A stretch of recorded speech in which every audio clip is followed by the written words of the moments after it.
Hai,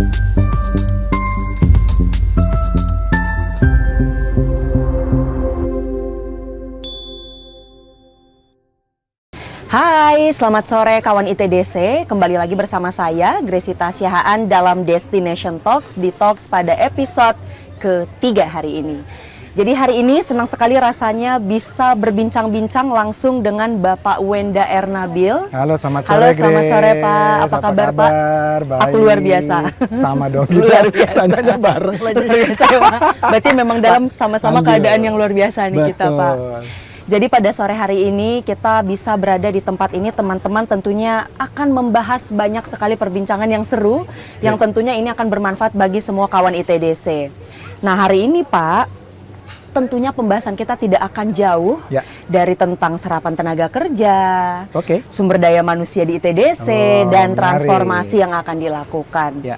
Jadi kalau melihat nih ya Pak, pada sore hari ini, beberapa waktu lalu kita mengadakan sebuah media gathering di mana kita banyak sekali membahas di situ ya transformasi yang dilakukan ITDC.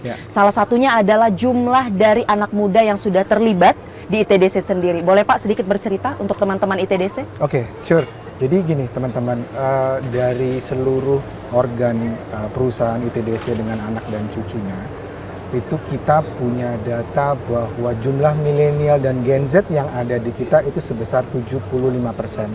So artinya ini menandakan bahwa kaum milenial dan Gen Z ini mendominasi ITDC baik yang ada di Mandalika, ada di Nusa Dua, dan maupun ada di Jakarta dan di Golomori. So it's a huge chunk of young generation yang kita harus syukuri dan embrace sama-sama.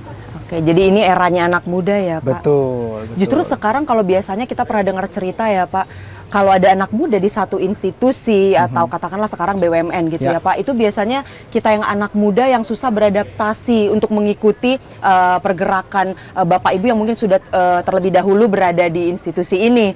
Tapi kalau sekarang mungkin sudah berubah ya Pak, zamannya mungkin bapak-bapak direktur yang jadi jiwanya lebih muda, lebih segar sekarang ya Pak dalam bertransformasi kita bekerja. Benar banget. Artinya banyak artikel yang bicara bahwa periode ini adalah periode generation sandwich ya.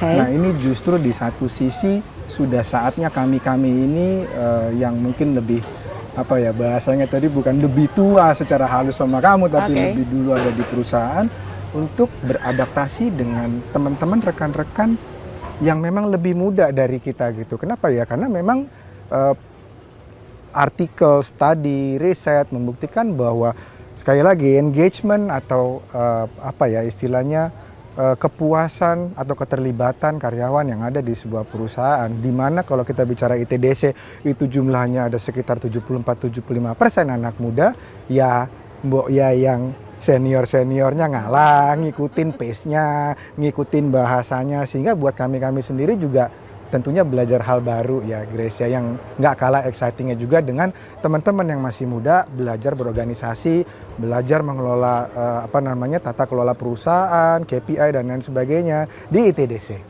Baik, luar biasa. Jadi ini apa ya Pak kalau sebutannya eranya anak muda nih, jadi kita sekarang ritme bekerjanya pun sangat-sangat fresh ya Pak di ITDC sendiri. Baik, selanjutnya di Pak, untuk mencapai visi dan misi ITDC diperlukan tentunya transformasi. Transformasi apa saja yang telah dilakukan ITDC atau yang sedang diupayakan nih Pak? Oke, thank you Grace. Jadi ada 3 spektrum yang sedang dilakukan oleh ITDC baik dalam 1 tahun terakhir dan juga ke depannya ya.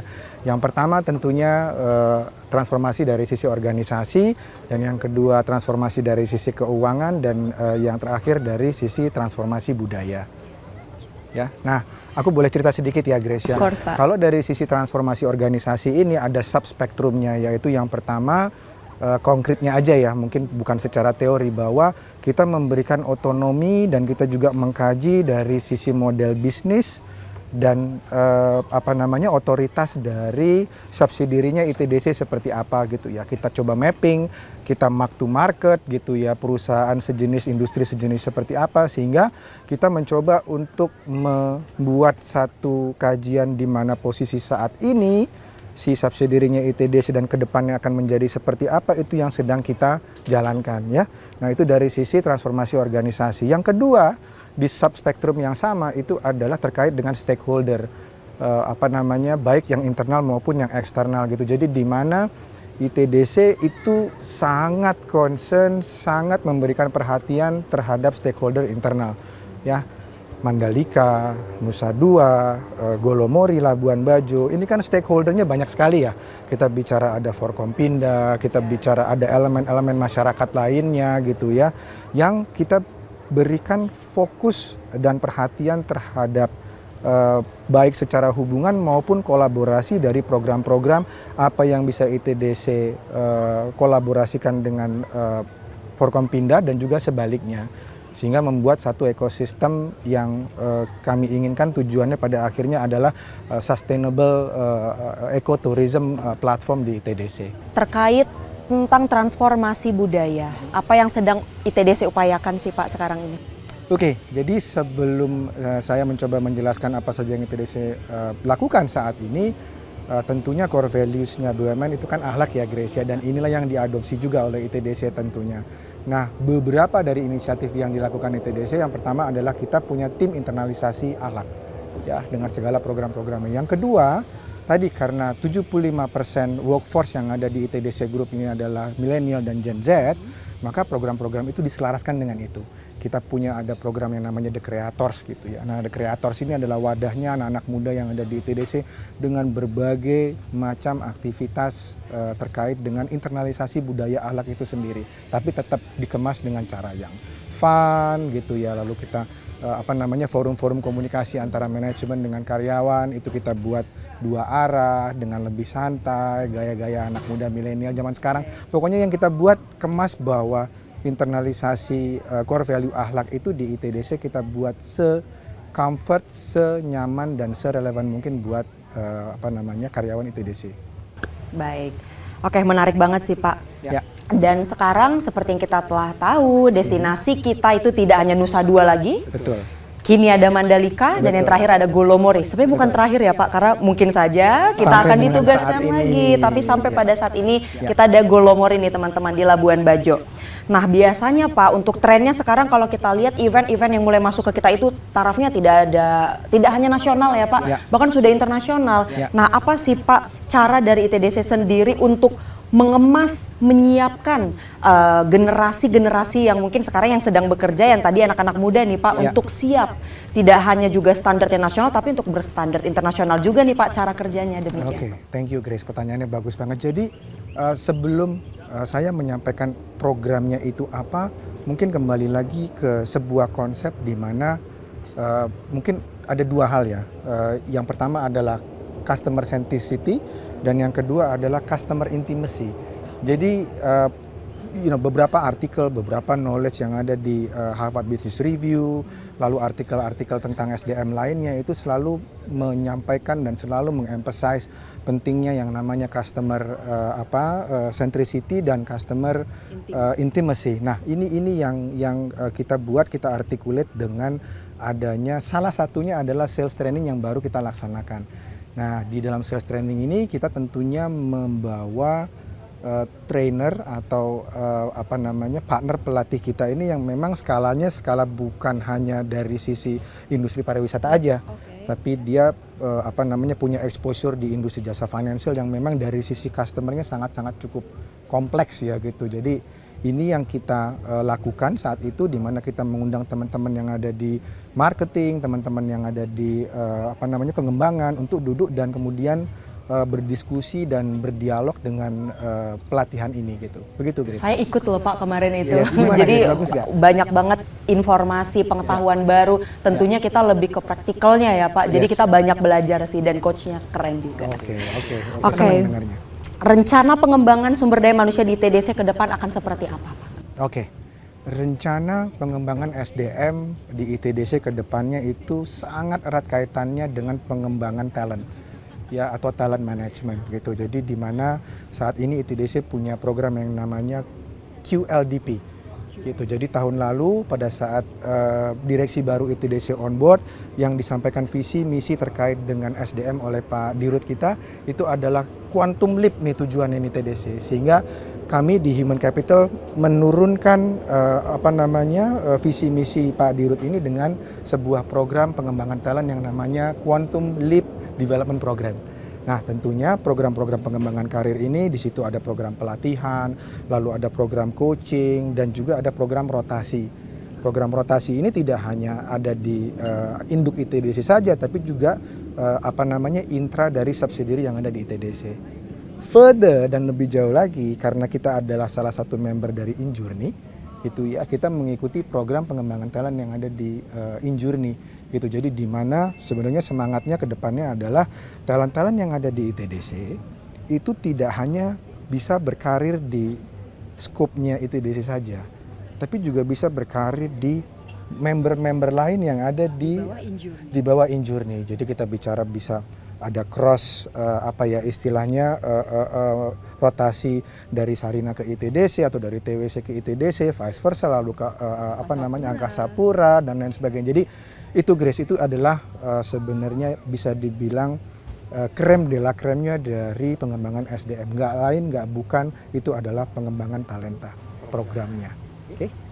Sangat-sangat menarik dan keren nih Pak program ini Pak. Jadi saya berarti bisa berkesempatan ya Pak, sebenarnya mau ke sana ke sini sangat-sangat terbuka. Bisa. Grace juga bisa nanti ada di AP yang kebetulan ada di Kuala Namu sehingga bisa pulang kampung. Baiklah Ya. Pak. Oke Pak, jadi yang terakhir nih Pak saya ingin tanyakan nih Pak. Tadi Bapak udah sempat singgung per 8 Agustus 2023 kemarin tepat 1 tahun sudah menjabat sebagai Direktur SDM dan Legal Compliance. Gimana rasanya Pak? Oke. Thank you Grace. Saya kebetulan selama 20-25 tahun ini berkecimpung di bidang SDM ya. Nah, di awal karir saya kebetulan saya diberikan amanah untuk bekerja di industri tambang gitu ya, dan kemudian pindah di industri EPC atau Engineering, Procurement sama Construction. Mirip-mirip dengan tambang lah ya, highly labored gitu, dan bekerja di pelosok Indonesia gitu ya, lalu kemudian pindah atau hijrah ke industri keuangan gitu, di mana saya juga bersyukur saya dapat berkarir dan belajar juga di saat yang sama di industri perbankan dan di industri asuransi. Nah, ketika masuk ITDC setahun yang lalu itu kan tentunya hal yang baru buat saya ya. Di mana saya diberikan amanah untuk bekerja di industri pariwisata gitu, dengan hal-hal baru tentunya saya mencoba untuk selalu belajar ya, itu belajar hal baru, industrinya seperti apa gitu ya, mengelola sebuah kawasan pariwisata seperti apa gitu ya, dan itu juga sangat penting kaitannya tentunya dengan program-program yang ada di bawah nomenklatur saya di Human Capital. Jadi it's very exciting. Mungkin kalau bisa saya rangkum dengan 2 kata, pengalaman selama setahun di TDC ini adalah amazing grace. Wow, amazing grace. Satu hal Pak yang mungkin bisa kita berikan informasi paling terakhir nih Pak dari perbincangan kita sore hari ini adalah terkait dengan penyelenggaraan event mungkin katakanlah WSBK ya Pak, yang baru tahun ini kita laksanakan sukses di Mandalika. Serapan tenaga kerja lokal Pak. Oke, serapan tenaga kerja contohnya kalau kita ambil WSBK 2 tahun terakhir ya, 2022-2023 itu ada di sekitar 3.200 tenaga kerja lokal gitu ya. Mereka yang bekerja sebagai volunteer, sebagai marshal dan lain sebagainya. Itu yang alhamdulillah mampu kita serap. Kamu bisa bayangkan Grace bahwa di setiap event ini kan hanya 3 hari ya, Jumat, Sabtu, Minggu gitu. Jadi bisa dibilang bahwa 3.200 warga lokal atau serapan tenaga kerja kita untuk 2 ajang WSBK ini itu hanya dalam waktu 6 hari. 6 hari, ya. 3.200. Betul. Plus tadi kita bicara Pullman, kita sekarang lagi ada di Pullman. Di Pullman ini sendiri total workforce-nya itu ada sekitar kurang lebih 200 gitu ya. Terbagi menjadi karyawan organik, anorganik, lalu kita bicara karyawan magang dan karyawan daily worker. Nah, out of 200 ini, can you imagine 90%-nya adalah warga lokal Lombok. Gitu. Itu komitmen kita, Grace. Gitu. Jadi benar-benar ya Pak, jadi pekerjaannya itu memang terlihat nyata. Dan juga ya teman-teman kalau penasaran bisa sambil coba ini pizza sama minuman di sini enak-enak buatan teman-teman kita, anak-anak bangsa dan asli Lombok ya Pak. Betul Ya. sekali. Jadi boleh berkunjung ke Mandalika. Sampai ketemu di bincang-bincang kita selanjutnya. Terima kasih sudah menyaksikan Destination Talks pada sore hari ini. Terima kasih semua. Terima kasih Pak. Bye, thank you Grace. Sama-sama Pak.